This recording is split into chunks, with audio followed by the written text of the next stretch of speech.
जय श्री गणेश। नमस्कार, मैं आचार्य संजय द्विवेदी तुला राशि का मार्च 2022 का राशिफल लेकर आपके सम्मुख उपस्थित हूँ। तुला राशि के लिए ये माह किस प्रकार का रहने वाला है, क्या लाभ मिलने वाले हैं, कौन सा भाव अत्यंत प्रबल हो रहा है, कहाँ पे समस्या आ सकती है तथा उनका क्या निवारण है, संपूर्ण विश्लेषण में करने वाला हूँ। 1 मार्च 2022 को जो ग्रहों की स्थितियां होंगी वो इस प्रकार हैं। तुला राशि के द्वितीय भाव में वृश्चिक राशि में केतु का गोचर चल रहा है। इसी प्रकार से चतुर्थ भाव, ये भाव अत्यंत बलवान हो रहा है। यहाँ पर 1 मार्च 2022 को पंचग्रही योग बन रहा है। यहाँ पर स्वयं इस लग्न इस राशि के स्वामी अर्थात शुक्राचार्य होंगे। इसी प्रकार से शुक्राचार्य के परम मित्र शनिदेव, जिनकी स्वयं की राशि मकर राशि है, वो गोचर कर रहे होंगे तथा यहाँ पर धन भाव के स्वामी मंगल, इसी प्रकार से यहाँ पर बुध का गोचर होगा। मंगल के साथ साथ यहाँ पर चंद्रमा का गोचर भी 1 मार्च को चतुर्थ भाव में ही होगा। तो ये पंचग्रही योग तुला राशि के लिए अत्यंत शुभदायक होने जा रहा है, क्योंकि ये केंद्र का योग है।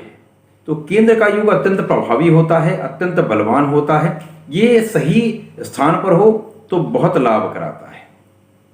तो ये अत्यंत लाभकारी होने जा रहा है। इसी प्रकार से अष्टम भाव में राहु का गोचर चल रहा है तथा पंचम भाव में गुरुदेव के साथ सूर्य की युति है और यहाँ पर सूर्य के साथ गुरु का एक प्रबल राजयोग पंचम भाव में भी बन रहा है। तो ये ग्रह स्थितियां तुला राशि को मार्च माह में अत्यंत बलवान बना रही हैं। बहुत लाभकारी ये माह रहने वाला है। जैसा मैंने बताया, इस माह में जो ग्रह स्थितियां हैं उसमें चतुर्थ भाव अत्यंत बलवान है, वहां पंचग्रही योग है। यहाँ पर स्वयं लग्न के स्वामी सुख भाव में बैठे हैं शुक्राचार्य। इसी प्रकार से धन भाव के स्वामी मंगल हैं, वो भी यहाँ पर चतुर्थ भाव में होंगे। इसी प्रकार से यहाँ पर शनिदेव जो पंचम भाव के स्वामी हैं तथा सुख भाव के स्वामी हैं, उनका स्वयं का गोचर चतुर्थ भाव में होगा, केंद्र में है। तो यहाँ पर शनिदेव का गोचर केंद्र में है, तो यहाँ पर एक शश नामक महाराजयोग भी बन रहा है, जो पंच महापुरुष राजयोग में होता है। तो ये अत्यंत फलदायक है। भाग्य के स्वामी बुध भी होंगे तथा कर्म भाव के स्वामी चंद्रदेव का भी गोचर 1 मार्च को चतुर्थ भाव में होगा। तो ये इस माह में तुला राशि को अत्यंत बलवान बना रहा है। यहां पर लग्न जो है, लग्न के स्वामी बहुत अच्छी स्थिति में है, केंद्र में है तथा अपने मित्र की राशि में है। तो ये लग्न को अत्यंत प्रभावशाली, बहुत बलशाली बना रहा है, बहुत प्रभुत्वशाली बना रहा है। आपकी लग्न अत्यंत बलवान हो रही है। आपके अत्यंत बलवान लग्न बहुत प्रभावशाली है, बहुत अव्यवहारिक रहने वाले हैं, बहुत आकर्षक रहने वाले हैं, बहुत मृदुभाषी रहने वाले हैं। यहाँ पर आपकी शारीरिक समस्याएं भी यहाँ पर ना के बराबर होंगी, आप स्वस्थ होंगे। द्वितीय भाव में जहाँ पर वृश्चिक राशि है, वहाँ पर केतु का गोचर चल रहा है। इसी के साथ साथ राहु की दृष्टि का होना आपको अचानक धन लाभ कराएंगे, क्योंकि राहु का केतु का शुक्राचार्य के साथ मैत्री संबंध होता है। तो धन लाभ तो अचानक होगा, परंतु पारिवारिक संबंधों में कहीं न कहीं कटुता आने की संभावना दिखती है, योग बनता है।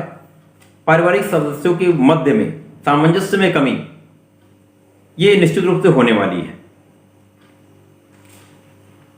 आपके पराक्रम के स्वामी गुरुदेव बृहस्पति हैं। इसी प्रकार से सूर्यदेव जो हैं वो आपके लाभ भाव के स्वामी हैं। तो लाभ भाव के स्वामी और पराक्रम के स्वामी का जाकर पंचम में गोचर करना बहुत शुभ है। यहाँ पर जब गुरुदेव होंगे तो सूर्य के साथ एक प्रबल राजयोग बनाएंगे। तो यहाँ पर आपके संतान का भाव, आपके शिक्षा का भाव, आपके प्रेम का भाव प्रबल हो रहा है। शुक्राचार्य की राशि है, यहाँ पर शुक्राचार्य स्वयं मंगल के साथ चतुर्थ भाव में केंद्र में गोचर करें, तो यहाँ प्रेम का भाव अत्यंत प्रबल हो रहा है। प्रेम संबंध बनेंगे और बहुत प्रगाढ़ भी होंगे, सफलता मिलेगी। इसी प्रकार से शिक्षा का भाव बहुत प्रबल है। यहाँ आपके परिश्रम से आपको शिक्षा में सफलता मिलेगी, आपको परिवार का सहयोग मिलेगा, आपकी शिक्षा में आपको उन्नति प्राप्त होगी, प्रतियोगिता परीक्षाओं में सफलता मिलेगी।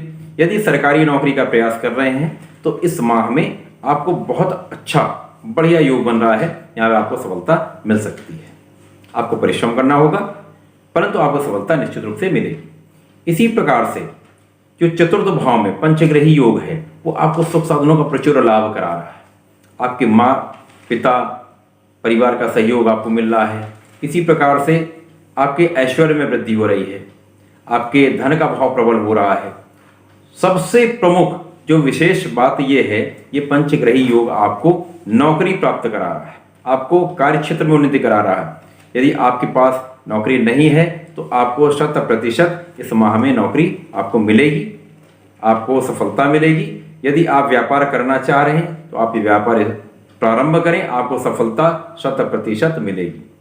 आपको अपने कार्यक्षेत्र से बहुत बड़ा धन का लाभ निश्चित रूप से मिलने वाला है।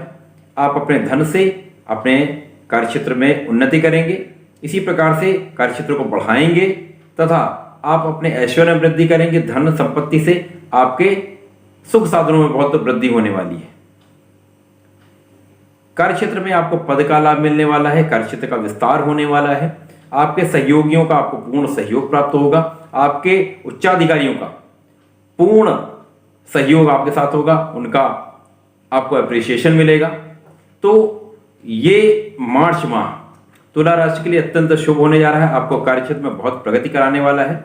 आपकी शिक्षा में प्रगति का योग है, आपके संतान का भाव बहुत प्रबल हो रहा है, संतान का योग बन रहा है, संतान की उन्नति हो रही है तथा प्रेम का भाव भी बहुत प्रबल है। तो ये माह बहुत बढ़िया रहने वाला है, कहीं कोई समस्या नहीं है।